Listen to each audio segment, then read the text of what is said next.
Our veterans need your support. Foxfield Farm for a Recovery Mission is a not-for-profit organization that has been established to provide an equestrian groundwork training program for U.S. veterans with PTSD and related issues incurred through military service. This curriculum will be offered at absolutely no cost to any veteran participating in the program.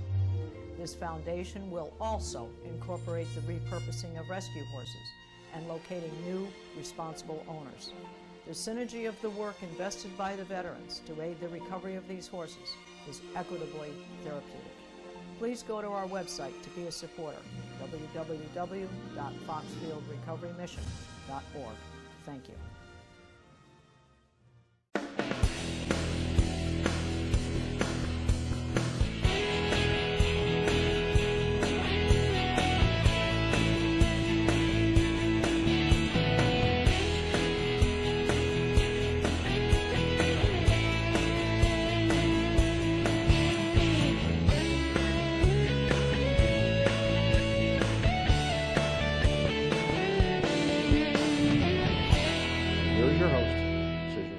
Hello, and thank you for joining me today.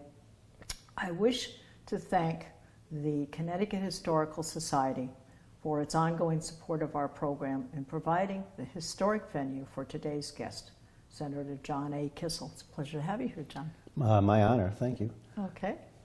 Now, I'm going to ask you a number of questions, but just to refer back, you are a lawyer by trade. Correct. And as co-chairman of the Judiciary Committee, you have accomplished a good deal this past year that will enable the judicial system to operate more effectively, and I'd like you to just kind of tell us about some of those things. Sure, and at the outset, would it be okay if I could call you Susan? Absolutely. All right. Of course. Terrific. Well, one of our probably best achievements for this year was fixing one of the problems we had in addressing domestic violence in Connecticut. We actually lead the nation in so many areas, except when it came to dual arrests. And we had sort of an old-fashioned system where if someone reported a domestic violence incident, the police felt almost powerless not to arrest both people. And that really created problems for the victim of the assault that because if they pushed back or did anything to protect themselves, they would end up being arrested as well, even if they weren't the major perpetrator of the violence. And so what we did is we created a new construct to change that so that we would drive our numbers down. We were like 3 times higher than the national average for arrests. And that has many beneficial ramifications because A, it will encourage the victims to come out and call the police far more often. B, it also, you know, to see typically it would be the woman, but it is not always. But the victim, if there's children, they would see both parents being arrested, and that has a really bad effect. And so this hopefully will point us in the right direction, and coupled with the other things that we've done as a state will put us in the forefront once again where we belong.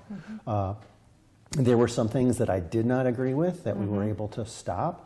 I don't personally believe in the legalization of marijuana for a variety of reasons. People have mixed feelings regarding that, but we had a hearing, but it did not come to a vote. There was not enough support, at least on the Judiciary Committee, to even have a vote on that issue. I don't personally believe in more gun regulations. I think that Connecticut is either second or third in the nation when it comes to gun control legislation, so we have plenty. But some of that did get through the committee, but we had rigorous debates regarding that. And one of the more important areas of concern to me is right at the end of Governor Malloy's, at the end of the session, Governor Malloy nominated 30 new judges. Wow. And that was a problem for me because... There were that many spots? 30? Well, there were that many spots, but we've made major cuts to the judicial branch. Right. And so there's not enough temporary assistant clerks, there's not enough court reporters, and there's not enough marshals. And so my concern was, and why I ultimately argued against all those new nominees, although they were extraordinarily well qualified, and there were Democrats, Republicans, was that until we have the support personnel in the judicial branch, we shouldn't think about adding more judges. And even to this day, there's stories from attorneys where, let's say they just want to put an agreement, stipulated agreement on the record, they have to wait around for an hour or two just so that there's an available court reporter. We have judges marking their own exhibits, so I think that we need to prioritize our spending a little bit better. Now, I also noticed too you did some projects or help for the elderly people. This has always been one of your Sure. your big thing. You're a great safeguarder of the senior citizens. Well, all my constituents are dear to my heart, but one of the areas, and this again would fall under the aegis of the Judiciary Committee, is that when you get conservators, you want to make sure that they're working in the very best interests of the folks that they're serving. And so we passed some reform legislation that would tighten the rules regarding conservatorships. It would allow the probate court system to randomly check, sort of like a police officer on the beat on a highway to make sure people don't speed. And so for those efforts, I was honored and humbled to get an award from AARP, American Association of Retired People. I forgot the name of it, but it had a pretty cool name, like not quite Legislator of the Year, but someone protecting the seniors' rights. It's a nice award ceremony. Yeah, I think that's very important because we have an aging population in Connecticut. Absolutely. I mean, there are a lot of aging people. And I think also there's so many scams out there on them. I mean, they become victims just simply because people assume they don't know what's going on. And honestly, when you talk to many of these people, even some of the veterans I've spoken to who are from World War II, they're as bright as can be. They know exactly what's going on. And that makes it even more hurtful because they're aware of the fact people are trying to take advantage of them. Well, absolutely. And one of the things I did a couple of years ago at one of the senior centers in my district, actually it was in Enfield, but I'd happy to do it at any other senior center within the district, is the Department of Consumer Protection has a PowerPoint presentation on how to avoid scams, and I presented that to the seniors, and it was really enlightening to a lot of them. You're absolutely correct. A lot of these folks are absolutely sharp as a nail. They are. But some of these schemes are really diabolical, like pretending that your grandchild is in jail somewhere. Yeah, something like that, and you need send money. Yeah, and so you create a sense of panic, and then people aren't really wary and taking the time to pause and say, does this make sense or not? Because your initial instinct is emotional. Yeah, yeah, and so that was extremely well received, and happy to circulate that to other folks. Well, I know they're very appreciative of all your help because you've been doing that for a long time. That's not a one-nighter for you. You've been doing that for a long time. I'm very well aware of that. Well, thank you. Well, now, candidly, if you can give our viewers the most accurate overview of where we are regarding the budget. I mean, we've seen the reports and we've seen the ups and downs and so forth, but from your viewpoint and the hill you sit on, what are you seeing, John? Well, I think that we've got some very difficult decisions to make, and much of what we can do is limited by fixed costs. For example, the State Employee Bargaining Agent Coalition's agreement, otherwise known as CBAC, was extended to the year 2027. And other than just violating that as a state and saying, sue us, and seeing how that plays out, we have to abide by that. So whoever the next governor is, Democrat, Republican, Independent, they have to decide whether they're going to abide by that or try to get the state employees to come back to the bargaining table. Is there such a thing as some sort of legislature that can be changed? I mean, there's 27 is a long way off. It sure is. And regarding certain areas of the agreement, such as pensions and health care, other states statutorily fix those things, but we as a state have made a determination thus far that we would leave it to collective bargaining. And so since that's the determination that's been made, we can't really wave a legislative magic wand without it ultimately, in my opinion, going to court. Nonetheless, we still have probably a good 25 to 30% of the budget that's not fixed, and so we have to prioritize that. And there are simple things that we can do that would be very healthy for us, such as limiting our bonding to a certain amount. We have legislation out there that we would issue bonds and they would have covenants in them that we would abide by certain parameters, such as no bonding beyond $2 billion and spending to equal revenues and things like that. And Wall Street's evaluating that. Other states are looking as to how that's going to roll out. Right. And the upside is, it's, as one of the commentators said, it's putting your money where your mouth is. Right, right.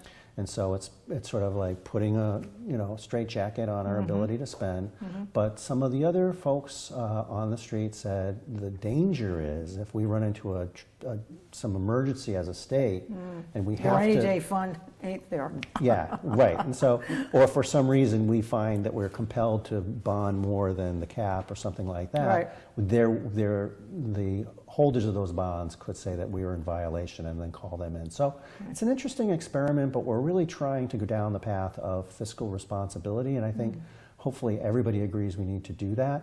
I, for one, don't believe we need to bond for every little thing all the time, and I think if you just sort of like keep it within a reasonable level for a number of years, you can sort of turn that ship of state around a little bit. But it's going to be painful. There's no two ways about it. Yeah, I think we just have to face up to the medicine, and I think the two biggest areas you concern, and you've kind of touched on it, is our credit rating. So when you go for the bonding, the interest rates can go up, and if our credit rating isn't as good. And I think the biggest hurt, obviously, is when it comes to the municipalities, because they were expecting X amount of money to support their programs. And then some of the towns that are not doing so well, they don't have those discretionary funds. And then the towns that have managed their things well, then they are discredited by taking money from them to help the other towns out. And everybody's scrambling, and then the educational systems and even the senior citizen programs and all of the projects that normally get supported. And I think that's also that kind of difficulty when you have that transition where the towns are trying to reach what should we do about our budget this year, and where do we need to cut, and what could we do if we don't get the money, but then they have to hurry up and put in their budget before they've actually heard whether Connecticut's going to give them everything they thought. Sure. It's a lot of juggling back and forth, and it's very difficult. Absolutely. But luckily on the very last day of this past legislative session, we reached again a historic budget compromise where a couple of good things happened, but in the end of the session, one major bad thing happened, in my humble opinion. The good thing that happened was we guaranteed to all the municipalities that their education cost sharing grant, which is the largest grant that the state gives municipalities, would remain whole. And so the governor cannot, as he had threatened to do a year ago, enact rescissions or pullbacks, because we didn't want to give him that authority. So at least the towns can rely on that. The downside is things like payment in lieu of taxes and other funding streams to municipalities are at a little bit of risk and less than what the towns wanted. But at least the largest grant is predictable, at least for the year going out. Sure. The one thing that happened that I felt was really horrible was we had put in the previous compromise budget a guarantee in what we thought was $40 million for 2 years for the city of Hartford, because the city of Hartford was reaching insolvency. And the decision was made, I'm not so sure I agree with it, that they didn't want the city to go into bankruptcy. As I'm sure the viewers are aware, Detroit went into bankruptcy, and it's now facing a renaissance of sorts because it was compelled to pare away its liabilities. Governor Malloy and Ben Barnes, the Secretary of Office of Policy and Management, within a few weeks of the beginning of this session, signed an agreement with bondholders guaranteeing all of Hartford's debt. So instead of 2 years at $40 million, it has the effect of guaranteeing over $500 million. And when you add in the interest, it's almost as if the state is now backing over $750 million of Hartford liabilities. Good grief. And that actually puts our state bond rating at risk. That's. So we were able to reach across the aisle, and rather than having this go out 20, 25 years, which most bonds are, we've agreed to narrow the guarantee to just 5 years. I would have preferred the original 2, but we can get there. So at least that's better. But I think eventually Hartford's going to have to face the fact that it will have to file bankruptcy. That's my guess. And the flip side of this is, for for the state to have done, for the governor to have done that for Hartford, now you have Joe Ganim, the mayor of Bridgeport, Tony Harp, the mayor of New Haven, saying, "What about me?" Yeah, and so right, now you've right. also established a precedent. Yes, yeah, you've already set the set the speedometer for downhill further. So as I said, some good news, but some bad news. Yeah, well, isn't part of the problem, the revenue in Hartford, is that there's not a lot of actual commercial space there. There are a lot of, they don't have enough revenue generated within the city because the hospitals Right.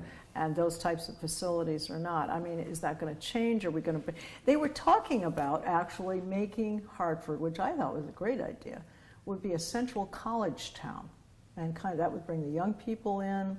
That would obviously invigorate restaurants and so forth, but actually put a lot of educational buildings there. Is that still in discussion or not? Well, I mean, I think think it would give a great profile for Hartford. Well, I think part of the strides towards that is taking the UConn West Hartford campus Right. and moving it into the center of the city. But Right. if they're not tax-paying entities or they're not for profits, it's not that particular land will not be Right. generating the tax revenues. But I there'll be think, spending at least going on. Maybe Sure, the but- economy will be a little healthier. but you'd have to lure entities from other areas, and they're pretty established wherever they are. Yeah. I mean, could you get a Wesleyan or someone to move Right. into Hartford? I don't Right. know if that would work.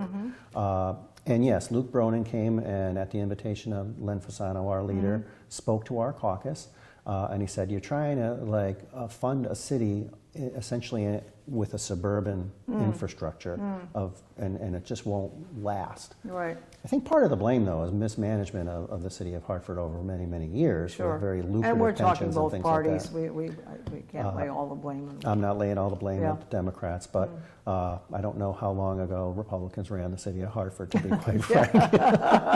That's just me. Yeah. But, so it's not that I wish that our capital city goes Right. bankrupt, but I don't see the state having an ability to prop it up for indefinite amount of time. All right, so going on to more or less onto that same tack, if you get a governor, whatever it be, an independent, Republican or Democrat, if you get someone who is going to be very judicious about fiscal spending, about doing everything you can, about putting the money where we need to be, what do you see as, how long do you think it would take to straighten things out or at least get us on a better track? I mean, with your experience, Well, what's your sense? I'm a hopeless optimist. I Yeah. think if the state began making positive moves towards fiscal responsibility, I think that Wall Street will react very positively. It's not going to be easy. When you prioritize, someone's at the top, but someone gets shifted maybe to not at the top. But I think that any positive moves will help turn our state around. But Even the climate, people being a little more optimistic. absolutely, absolutely. So much in life is how one looks at the world. Positive people do have bad things happen to them, but if you're positive, it tends to draw in good things. If you're- Naysayers are not good. No, You know, and our party gets accused of doom and gloom all the time, Yes. but we're really trying to ring the fire bell and say, Right. hey, Right, we've right, got big yeah, problems. We exactly. don't, we'd rather be saying Yeah. great things are Yeah, happening. right. But we have to also be innovative as to how we approach things. For example, by tacking on a little money to your driver's registration, now you get to go to all the state parks for free. I've actually had people come up to me and thank me for that reform because they love to go to the parks by Sure. the shore and things like that. And that's some of the great attraction for Connecticut. We've Sure, got and great it places. also eliminates all these people that are collecting $5 or whatever it was to the Right, parking right, lots. exactly. I mean, somebody Yeah, might not have that yeah, job, but I'd $5 rather is have them $5, cleaning up the yeah. parks and doing Right. other things. Right. So, that was a whole different way of looking at that issue and how can we better manage that whole process. So I think that we need to look at the other 49 states and really try to pick and choose what they're doing really well and replicate that as fast as possible. But I'm not about to give up on Connecticut. One of the greatest things that we have, nobody can take away from us, is we're between Boston and New York. That's very true, very true. Well, I am very optimistic for it, and we'll see who the next governor is and so forth. But anyway, let's talk about you a little bit. You've Sure. started your new campaign. Yes. Tell us where you are, what you're doing, what are you hearing from the people, what do you see as the challenges and so forth for yourself? Well, the people are very concerned about the economy in the state of Connecticut. We tend to be, if not at the bottom, very near the bottom in a variety of categories.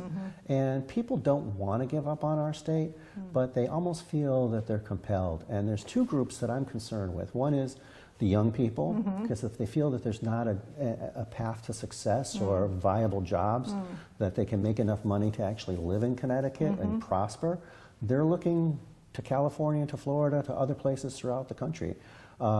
Even Boston and New York hold charms of urban living that, to be quite frank, our urban areas don't necessarily possess at this time. Not that they couldn't change that sort of outlook, as you said, college town for Hartford. Right. At the same time, you have an aging population, ever-aging population, at least for the foreseeable future in Connecticut. And if we don't reform our estates and taxation and things like that, they feel like I've worked my whole life to acquire my these. house isn't valuable anymore. Right. Can't sell it. And so, you know, if you're fairly wealthy, you can live in Florida for 6 months and a day and call that your residence and avoid all the pain here in Connecticut. And so we have to acknowledge the fact that even in Fairfield County, which generates about 40% of our total revenues, it's just not the way it was 10 years ago. I mean, they're getting bonuses, they're just not as big. They're getting good salaries, but they're not as huge. And so as those revenues go away, the new jobs that supplant them are much less high-paying jobs. And so we're going to be struggling with that for a while. And you know, and you have folks out there saying, just tax the rich, but you lose like a couple of multimillionaires or one billionaire, and it takes hundreds and hundreds of regular folks to make up that difference. That's very true. So you need to balance all of those interests out. I think we can. Other states can't have done so. But if we can't compete with Maine, we're doing something wrong. Yeah, exactly. And even, so it used to be, oh, gee, it's the Carolinas, it's Florida, or it's you know, Arizona. But we're almost at the bottom with every other New England state. We have to do better than that. We have some of the finest colleges here, private schools, public colleges and so forth. And so the young people get education here, and then they take off, and we lose all of those skills. Now, what are you doing on your election? You started it, so are you going to fundraisers? What are your events? What are you keying in on? Sure, we've began soliciting funds, and we're doing very well there. We've got fundraisers coming up in the near future. I've gone out and talked to various groups. Any invitation that I get, I try to attend while still maintaining a balance as a father and a husband, and a lot of interesting. Yeah, that's a tough one. Well, I had 2 graduations in the last couple of weeks, and not only is that I'm happy, but I'm emotional and things like that. My dad's turning 85, so my mom's going to throw him a party in a couple of weeks. So all of these things going on. The whole family. It is, but you also have to balance like a regular job where I go to work every day, and also there's senatorial duties, and so you sort of interweave with all of that, the campaign. I wouldn't say that people are grouchy, but they're sensitive. They're very sensitive in my district to everything that's going on. They're very tuned in. And I would say that given the fact that there's so many open seats at the top of the ticket, and there's at least, I think, around 10 primaries going on for these various offices, forget about the State House and Senate, that my guess is that there would be a higher than normal turnout in November than a regular statewide election. I think people are very well aware of getting out and voting. I don't think I've ever seen more and they realize that their votes now count. There used to be other times where they thought, it doesn't matter if I vote or not. And the other thing is, like, we had this historic tie in the Senate that we hadn't had in over 100 years of 1818, and so the lieutenant governor broke about 9 ties to the Democrat side, she being a Democrat. But the tie situation caused a lot of bad bills to never be brought out. If they had one person on the other side with cold feet, that they wouldn't do it. And so I think that you know, while on the one hand people, and my opponent, I would probably say people want change, I don't think they want change away from the Republican Party. I actually think that they would like to have one of the chambers be Republican. That's just my opinion. A little bit better balance. A little bit better balance. And I've lived long enough as a legislator to have experienced that. In Roland's first 2 years back in the 90s, we had a Republican Senate, granted it was just 1917, and a Republican governor, and we did wonders. We led the country in welfare reform that was eventually replicated by the federal government. The Democrats in the House talked to the Republicans in the Senate. We compromised, and while it was a different historic era, I just think that that balance works better for everyone as opposed to just one party rule. Sure. Well, there was one other subject I want to talk about too, just very quickly. Veterans, they're also a big thing. How do you think they're doing in Connecticut? We hear some horror stories nationally. How do you feel? You think we're doing what we should be doing here in Connecticut? Well, the commissioner stepped down that I had worked with closely, Sean Connolly, who was a very nice guy. Right. He tried to run for governor, and now he's backing the nominee. Yes. But back when the legislature had program review investigations, we did an investigation of the veterans home in Rocky Hill. And so I toured the facility, and we moved along in a direction where we wanted to make it better for the veterans there. And there's some areas where it was very good, but other areas where, you know, it definitely needed some structural work and maybe different rules for the veterans so they'd feel more at home. But one of the things that I'm about to embark on in the next month is there's 2 medal ceremonies that we're going to have, one in Windsor and one in Enfield, where if they were in any wartime service and they're a citizen of Connecticut, they will get a medal of appreciation. So acknowledgement means a lot. I would definitely say that. Okay, well, our time goes by so quickly here, but what did you think about the strategic plan for fiscal stability? There was Mr. Patricelli, who I will acknowledge is my cousin, Bob, and Jim Smith, who was a former president and CEO of Webster Bank. Good, bad, or indifferent? Sure. I mean, you know, you got a lot of things you could be against, a lot of things you'd be for. And that's exactly it. I met with Mr. Patricelli, didn't know he was your cousin, but he used to be on the board of trustees, or he might still be, but I think maybe he's retired from the company that I work for. Yeah, it's not a trick question. It's just asking what did you think of the plan. There's just was stuff in there that I just couldn't abide by. I don't believe in raising minimum wage at this time. I don't support tolls whatsoever. I think it's a mileage tax in disguise. But other things, such as the notion of consolidating the Appropriations Committee with the Finance Committee so that they're both on the same page. Other legislators didn't react positively, but I think that's worth experimenting with, or at least thinking about, because we're sort of crazy in that we set up our spending plan first, and then we have to come up with a revenue plan to meet it.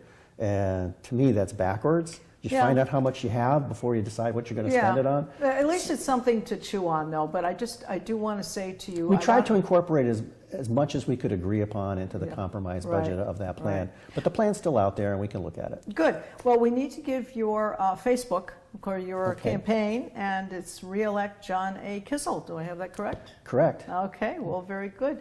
Well, I want to thank you, John, for coming by, talking about your campaign, talking Susan about things that are William, important thank you so much. And Okay. it does fly by too fast. Yeah, it's a pleasure to have you here, John.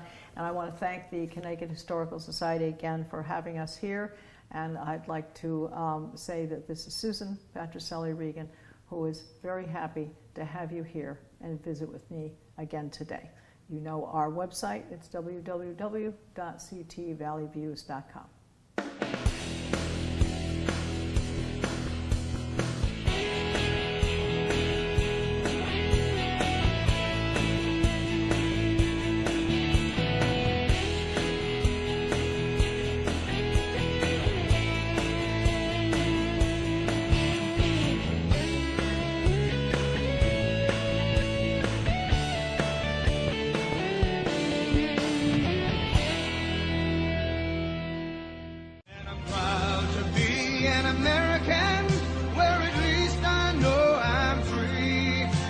I won't forget the men who died, who gave that right to me, and I'm glad